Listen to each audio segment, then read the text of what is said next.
এক জঙ্গলে বাস করত এক দুষ্ট শিয়াল। সে সব সময় দুষ্ট বুদ্ধি নিয়ে চলাফেরা করত। তার সাথেই থাকতো এক মিসকে বানর, যে কিনা শিয়ালের যত দুষ্ট বুদ্ধি আছে সবগুলোতে বানর শিয়ালকে সাহায্য করত, কারণ বানর শিয়ালকে তার ওস্তাদ মানতো। এমনি ভাবে হঠাৎ একদিন বানর ও শিয়াল মিলে বসে দুষ্ট ফুন্দি আঁটছিল। এই গরমে শরীরের অবস্থা নাজেহাল করছে, তার মধ্যে অনেক দিন হলো খাবার খুঁজে পাচ্ছি না। আমি হলাম এ বনের সবচেয়ে চালাক চতুর প্রাণী, আর আমি কি না খাবার খুঁজে পাচ্ছি না। কিছু তো একটা বুদ্ধি বের করতে হবে। ওস্তাদ, আমার মনে হয় এই গরমে আপনার মাথার বুদ্ধি সব গলে পড়ে গেছে, সেই জন্য আপনার মাথায় কোনো বুদ্ধি আসছে না। রাখ তো তোর আজে বাজে কথা, ভালো বুদ্ধি তো কখনো দিতে পারলি না। এখন চুপ থাক, আমাকে একটু ভাবতে দে। শিয়াল ও বানর মিলে দুজনের ভিতরে কথা বলছিল। হঠাৎ করে তার পাশ দিয়ে যাচ্ছিল এক হাতি। শিয়াল ও বানরকে দেখে হাতি দাঁড়িয়ে পড়লো আর দুজনকে দেখে বলতে লাগলো, দুজন পাজি বজ্জাত একসাথে বসে আছে, না জানি দুজনে মিলে কি ফোন দিয়ে আসছে। দূর থেকে তো বোঝা যাচ্ছে না, যাই কাছে এগিয়ে যাই এবং বোঝার চেষ্টা করি তারা কি ফোন দিয়ে আসছে। হাতি এই কথা বলে শিয়াল ও বানরের কাছে যেতে লাগলো। তাদের সামনে গিয়ে তাদেরকে বলতে লাগলো, কিরে শিয়াল, এখানে বসে তুই আর তোর সহপাঠী মিলে কি মতলব করছিস? তোদের দুজনকে একসাথে দেখলে তো মনে হয় বিপদ ছাড়া কিছু ডেকে আনবি না। আরে না হাতি ভাইয়া, কি যে বলো, আমরা তো এমনিতে বসে কথা বলছিলাম, আর তুমি কি না কি ভাবছো। আমার তো তা মনে হয় না। শোনো হাতি ভাইয়া, তোমার কি মনে হয় আর না মনে হয় তাতে আমার কিছু যায় আসে না। বেশি কথা না বাড়িয়ে এখন আসো তো বাপু, আমাদেরকে আমাদের কাজ করতে দাও। এখন তুমি এখান থেকে যাও। হাতি তখন মনে মনে ভাবতে লাগলো, এরা মনে হয় কোনো না কোনো খারাপ ফোন দিয়ে আসছে। আমার এদেরকে দেখে সুবিধার মনে হচ্ছে না, আমি বরং আগে ভাগে রাজামশাইকে গিয়ে বলে আসি। এই কথা বলে হাতি সেখান থেকে চলে যায়। আর যেতে না যেতেই শিয়াল বলতে লাগলো, কষ্ট করে মাথায় একটা বুদ্ধি নিয়ে আসছিলাম, আর এই বেটা হাতি কিনা আমার সব বুদ্ধি নষ্ট করে দিল। এখন তো মাথায় কিছু আসছে না, আমার নতুন করে কিছু একটা ভাবতে হবে। তখন বানর বলে উঠলো, ওস্তাদ, আমার মাথায় একটা বুদ্ধি আসছে। কি বুদ্ধি? বল তাড়াতাড়ি। আমরা এই গরমে শরবত বিতরণ করি, আর তার পাশাপাশি আমরা আমাদের খাবারও জোগাড় করব। সেটা আবার কিভাবে রে? সেটা আবার হয় নাকি?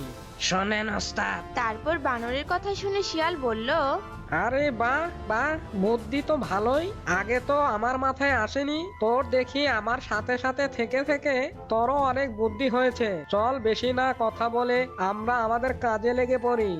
এই বলে শিয়াল ও বানর তাদের গন্তব্যস্থানে চলে গেল। এদিকে হাতি রাজার কাছে আসলো আর রাজা সিংহকে ডাকলো। রাজামশাই, ও রাজামশাই, গুহাতে আছেন? একটু বাইরে আসুন, কথা আছে। কে রে আমাকে ডাকছে?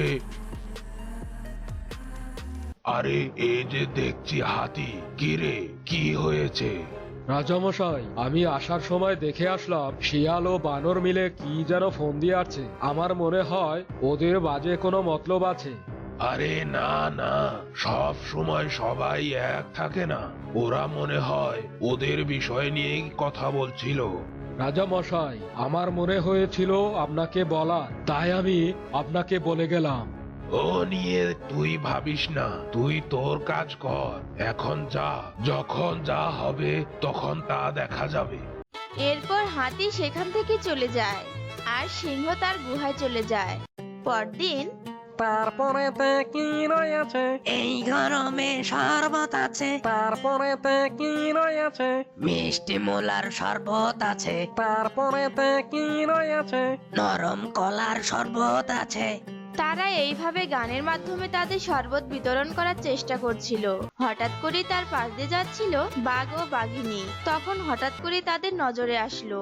তখন বাঘিনী বাঘকে বলল, ওগো শুনছো, আমার না এই গরমে গলা শুকিয়ে গেছে। দেখো না শিয়ালটা কত সুন্দর শরবত বিতরণ করছে, চলো না এই গরমে ওর কাছ থেকে শরবত খেয়ে আসি। সবই তো ঠিক আছে, কিন্তু ওকে তো আমার বিশ্বাস হয় না। চলো, এত করে যখন বলছো, একটু শরবত খেয়েই আসি। এই বলে বাঘ ও বাঘিনী শরবত খাওয়ার জন্য শিয়ালের কাছে গেল। হিরে শিয়াল, হঠাৎ করে কিভাবে ভালো কাজে লেগে পড়লে? কি যে বলো বাঘ মামা, আমিও তো একই জঙ্গলেই থাকি, আমারও তো একটা দায়িত্ব আছে তোমাদেরকে দেখাশোনা করার।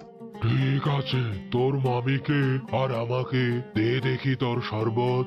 ঠিক আছে মামা, দিচ্ছি। এরপর বাঘ বাঘিনী শরবত খেলো। এভাবেই এক এক করে সবাই শিয়ালের কাছে শরবত খেতে আসলো। এই ফাঁকেই বানর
তুমি কি আমার কথা শুনবে না?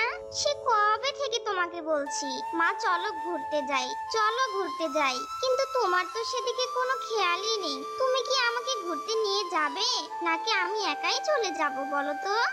কি বললি তুই মিতা? একা একা ঘুরতে যাবি? খুব সাহস হয়ে গেছে তোর, তাই না? আর খুব বড় হয়ে গেছিস তুই নাকি? দেখছিস তো আমি সারাদিন জমির কাজে কত ব্যস্ত থাকি, তোকে নিয়ে ঘুরতে যাব কখন? হ্যাঁ, এখন অযথা কথা না বাড়িয়ে যা যা এখান থেকে, আমাকে জমির কাজ করতে দে। এখন পুরো জমি চাষ করা বাকি আছে আমার। বিমলার কথা শুনে মিতা সেখান থেকে চলে যায়। বিমলা তার মেয়ে মিতাকে নিয়ে পীরগঞ্জ গ্রামে থাকতো। বিমলার স্বামী মারা গেছে বেশ কয়েক মাস হলো। না, মাকে বলে কোনো লাভ হবে না। মা সব সময় আমাকে ব্যস্ততা দেখায়। আমি মাকে না জানিয়ে একা একাই ঘুরতে যাব। মা কিছুই বুঝতে পারবে না, কারণ মা তো সারাদিন জমির কাজেই ব্যস্ত থাকে। এরপর মিতা একা একা ঘুরতে যাওয়ার পরিকল্পনা করে। আর হঠাৎই একদিন মিতা বিমলাকে না জানিয়ে রূপসা নদীর পাড়ে ঘুরতে যায়। সত্যি নদীর পাড়টা ভীষণই সুন্দর, ঘুরতে এসে ভালোই লাগছে আমার। তবে মায়ের সাথে আসলে এভাবে নিজের মতো করে ঘুরতেই পারতাম না। ভালোই হয়েছে মায়ের সাথে ঘুরতে আসিনি। যাই, এখন নিজের মতো করে নদীর পাড়টা একটু ঘুরে দেখি। এরপর মিতা নদীর পাড়ে ঘুরতে থাকে। আর ঘুরতে ঘুরতে হঠাৎই মিতা একটা পুঁটলি কুড়িয়ে পায়।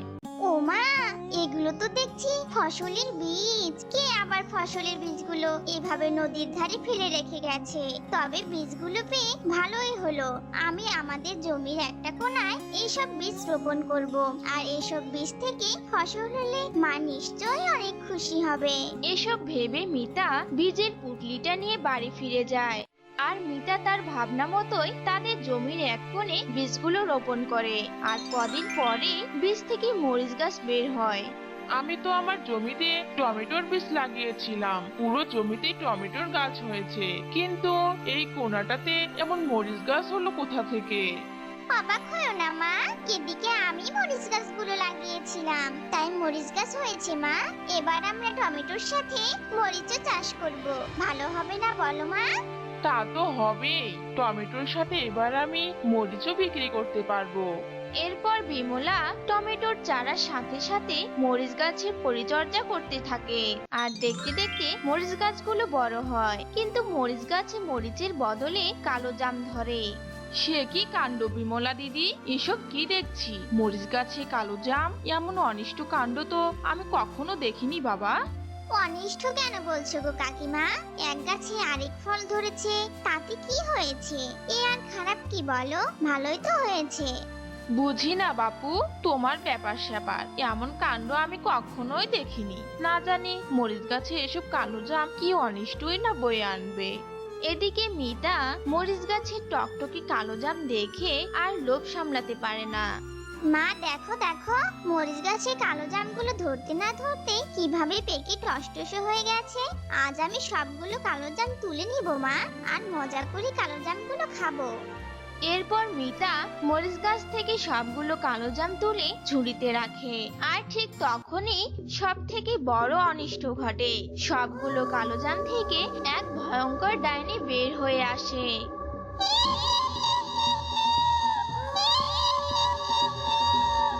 অবশেষে আমি জন্ম লাভ করলাম।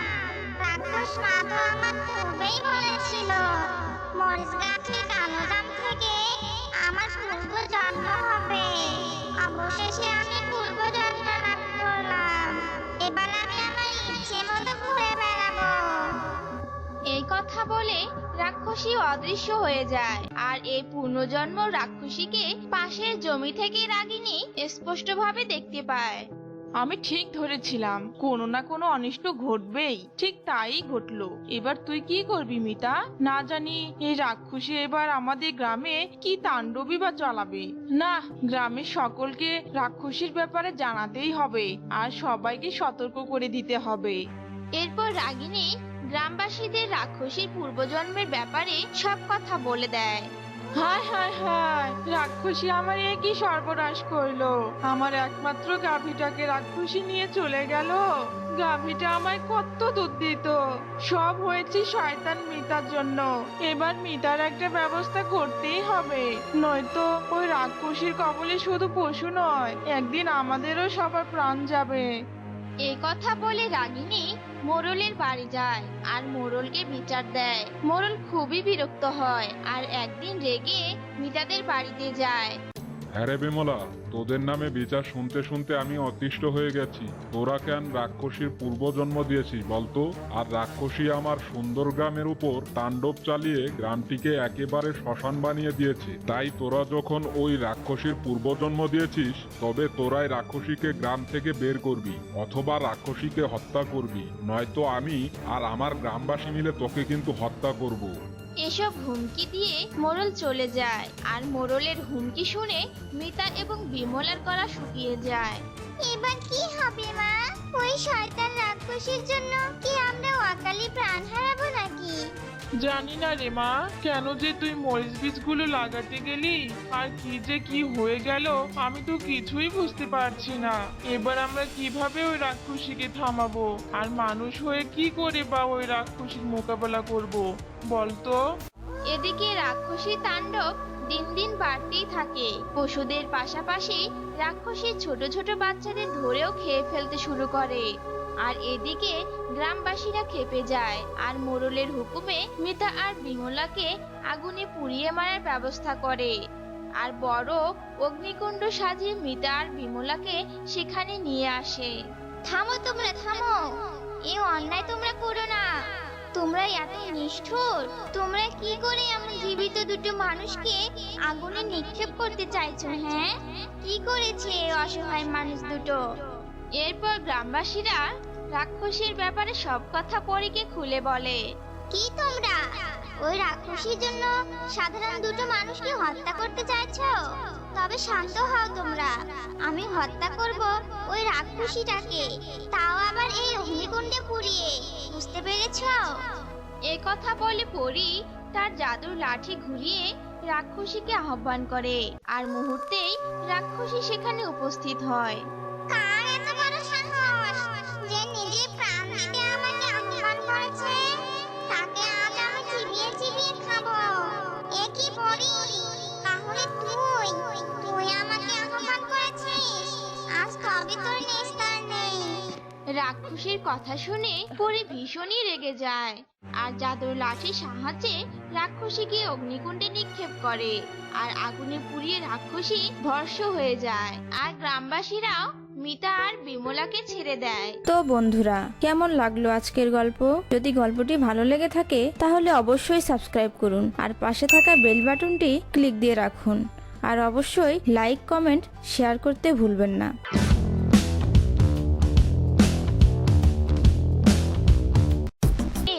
একটি ছোট্ট গ্রাম ছিল।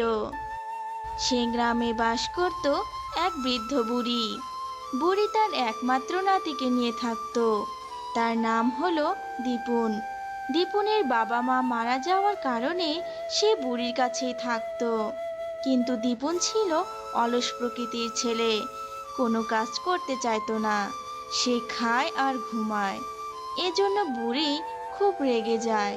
তো একদিন এই হতচ্ছাড়া, ওঠ বলছি, ওঠ। আর কত ঘুমাবি? হ্যাঁ, তাড়াতাড়ি ওঠ বলছি।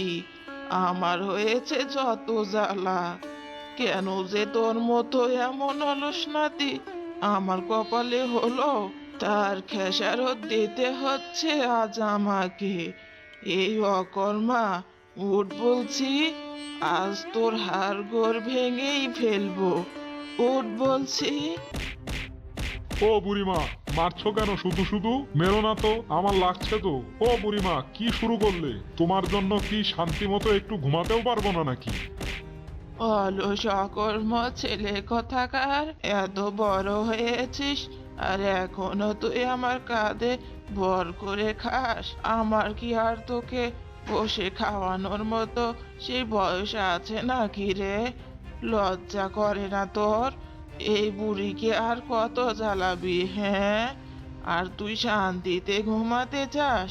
তোকে শান্তিতে ঘুমাতে দিতে গিয়ে কবে যেন আমি চিরনিদ্রায় সহিত হই। এসব কথা বলে বুড়ি জোরে জোরে কাঁদতে থাকে। বুড়ির কান্না শুনে তাদের এক প্রতিবেশী সেখানে আসে। সে কি গো কাকিমা, কি হয়েছে তোমার?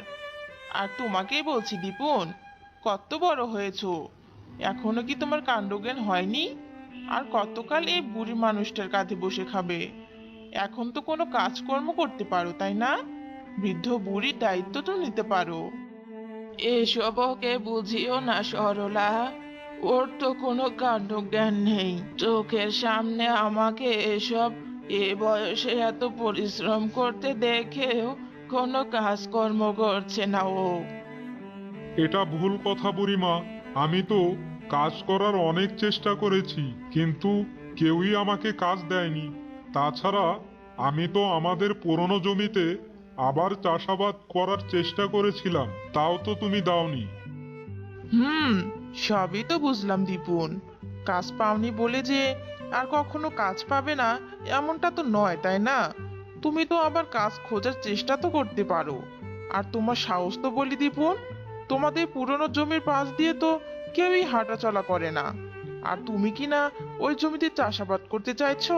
তুমি জানো না ওই জমির পাশে একটা জাম গাছে একটা ডাইনি থাকে, আর যে ওই জাম গাছের কাছে যায় তাকে ওই জাম গাছের ডাইনি খেয়ে ফেলে। আরে কাকি, তোমরা গ্রামের মানুষরা এত বোকা না, কি আর বলবো। কবে কোন কালে কেউ একজন বলেছে ওই জাম গাছে নাকি ডাইনি আছে, আর তোমরা সবাই সেটা নিয়েই পড়ে আছো। কই, আমি বড় হওয়ার পর থেকে একবারও দেখিনি কোনো মানুষ কি ওই ডাইনির পেটে গেছে। যাকগে বুড়িমা, তুমি যখন এত কথা বলেছো, আমি অলস অকর্মা ছেলে, তবে এবার আমি তোমার সব ভুল ধারণা ভেঙে দিব। আমি আমাদের ওই জমিতে চাষাবাদ করব, আর ওই জমিতে চাষাবাদ করেই আমি সংসারের দায়িত্ব নিব। দীপুনের এই সিদ্ধান্তের বিরুদ্ধে বুড়ি আর কোনো কথা বলতে পারে না, আর বাধা পেরিয়ে দীপুন জমিতে চাষাবাদের সিদ্ধান্ত নেয়। হায় হায়, এই জমিতে তো আগাছা দিয়ে ভরে গেছে। এই জমি পুরো পরিষ্কার করতে হবে, তারপর জমি চাষ করতে হবে, তবেই তো এই জমিতে ফসল চাষ করতে পারবো। না, আর দেরি করে লাভ নেই, দ্রুত কাজে লেগে পড়ি। এরপর দীপুন জমির আগাছা পরিষ্কার করতে শুরু করে, আর জমির পাশেই জাম গাছ থেকে ডাইনি দীপুনকে দেখতে পায়, আর মুহূর্তেই ডাইনি দীপুনের কাছে আসে। আজ অনেকদিন পর আবার একটা শিকারীর সন্ধান পেলাম। তা বলছি, তুই কি ইচ্ছে করে আমার শিকার হতে এসেছিস নাকি রে? এই জাম গাছের আশেপাশে তো ভুলেও কেউ আসে না। এই রে, সেরেছে। সত্যি তো দেখছি ডাইনির খপ্পরে পড়ে গেলাম। এবার কি হবে? না, আমি কিছুতেই এই ডাইনির শিকার হব না। কৌশলে একে এড়িয়ে যেতেই হবে আমাকে। কি রে, চুপ করে আছিস কেন? খুব ভয় পেয়েছিস নাকি? হ্যাঁ, ভয় পেয়ে তো আর কোনো লাভ নেই রে। তুই যখন আমার সামনে একবার চলেই এসেছিস, আমি আজ তোকে খাবই খাবো। আরে না ডাইনি, তোমাকে দেখে আমি ভয় পাবো কেন? তোমাকে দেখে তো আমার ভালোই লাগছে। তোমার মতো এত সুন্দরী আর কজন হয় বলো? কি বললি তুই? আমি সুন্দরী? আমাকে তোর ভালো লেগেছে? তা নয় তো কি, তুমি এখনো বিয়ে করনি কেন? তুমি ডাইনি বলে কি কোনো পাত্র পাওনি? কি আর বলবো, আমার দুঃখের কথা। আমি তো ডাইনি, কে বা আমাকে পছন্দ করবে বল? আর কেই বা আমাকে বিয়ে করবে? এভাবে বলছো কেন? আমি তো তোমাকে পছন্দ করি, আমি তোমাকে বিয়ে করতে চাই। কি বলছিস? তুই আমাকে বিয়ে করবি? সত্যি বলছিস নাকি মিথ্যে স্বপ্ন দেখাচ্ছিস? না না, তুমি যে কি বলো না, তোমাকে মিথ্যা স্বপ্ন দেখাতে যাব কেন? তোমাকে তো আমি বিয়ে করবই, কিন্তু আমার একটা শর্ত আছে। আসলে আমি অনেক গরিব, তো বিয়ে করার মতো অত টাকা পয়সা আমার কাছে নেই। তাই আমি বলছি, এই পরিত্যক্ত জমিটা চাষের উপযোগী করে চাষাবাদ করব, তারপর ফসল চাষ করে তা তোলার পর তোমাকে বিয়ে করব। এ তো খুবই ভালো কথা। তবে তুই কোনো চিন্তা করিস না, আমি তোকে সাহায্য করব চাষাবাদ করতে। এসব কথা শুনে দীপুন খুব খুশি হয়, আর ডাইনি জাদু করে মুহূর্তের মধ্যে দীপুনের পরিত্যক্ত জমিটা পরিষ্কার করে দেয়, আর ডাইনির সাহায্যে দীপুন জমিতে ফসল উৎপাদন শুরু করে। সময় দেখতে দেখতে চলে যায়।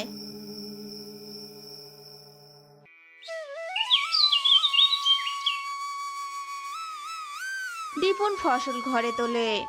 সত্যি রে দাদা ভাই, তুই আমার ধারণা প্রমাণ করে দিলি। তুই অলস না রে দাদা ভাই, তুই সত্যি অনেক কর্মঠ। আমি ভীষণ খুশি হয়েছি। দীপুনের বুড়িমা দীপুনের এমন সরলতায় অনেক খুশি হলেও ওইদিকে জাম গাছে ডাইনি খুশি হয়নি, বরং রাগে সে ফুঁসতে থাকে। বেটা দীপুন আমাকে বিয়ে করার কথা বলে আমার সাহায্য নিয়ে চাষাবাদ করলো, অথচ আজকাল এদিকে ফিরছেই না। যদি একবার ওর দেখা পাই তবে বেটা দীপুরের ঘাড় আমি মটকে দিব। হ্যাঁ। এরপর থেকে ডাইনি দীপুনের জন্য অপেক্ষা করতে থাকে। এদিকে আবারও ফসল রোপণের সময় হয়, আর দীপুন তার জমিতে যায়। অমনি সেই ডাইনির খপ্পরে পড়ে। শয়তান বিশ্বাসঘাতক, তুই আমাকে বিয়ে করার লোভ দেখিয়ে কোথায় কোথাও হয়ে গিয়েছিলি রে, আজ আর তো রক্ষে নেই। আরে আরে ডাইনি, এত রেগে যাচ্ছ কেন? আমি তো তোমাকে বিয়ে করার জন্যই তোমাকে নিতে এসেছি। ওদিকে বিয়ের ব্যবস্থা করেই রেখেছি। এবার তুমি চলো তো আমার সাথে, বিয়ের মণ্ডপে যেতে হবে, ওখানেই তো আমরা বিয়ে করব। এরপর দীপুন ডাইনিকে নিয়ে এক তান্ত্রিকের কাছে যায়। এই শয়তান ছেলে, এই তুই আমাকে কোথায় নিয়ে এলি? হ্যাঁ, কোথায় বিয়ের মণ্ডপ? এ শয়তান ডাইনি, তোর তো দেখছি বিয়ে করার শখ এখনো যায়নি। তুই গ্রামের কত মানুষকে খেয়েছিস, তারপর আবার ভাবছিস তুই বিয়ে করবি? তার আগে তোকে শেষ করে দেব, যাতে তোর কবলে পড়ে আর কারো প্রাণ না যায়। তাই করুন তান্ত্রিক মশাই, এই জন্যই তো কৌশলে ওই ডাইনিকে এখানে নিয়ে এসেছি। এসব কথা শুনে ডাইনি অনেক রেগে যায় আর দীপুনকে আক্রমণ করার জন্য তেড়ে আসে। ঠিক তখনই তান্ত্রিক মশাই ডাইনির শরীরে গঙ্গা জল ছিটিয়ে দেয়, আর তখনই ডাইনি একেবারে শেষ হয়ে যায়। আর সেই দিন থেকে গ্রামবাসীরা ডাইনির খপ্পর থেকে মুক্তি পায়। তারপর দীপুন আর তার বুড়িমা অনেক সুখে শান্তিতে বসবাস করে। তো বন্ধুরা, কেমন লাগলো আজকের গল্প? যদি গল্পটি ভালো লেগে থাকে তাহলে অবশ্যই সাবস্ক্রাইব করুন আর পাশে থাকা বেল বাটনটি ক্লিক দিয়ে রাখুন। আর অবশ্যই লাইক, কমেন্ট, শেয়ার করতে ভুলবেন না।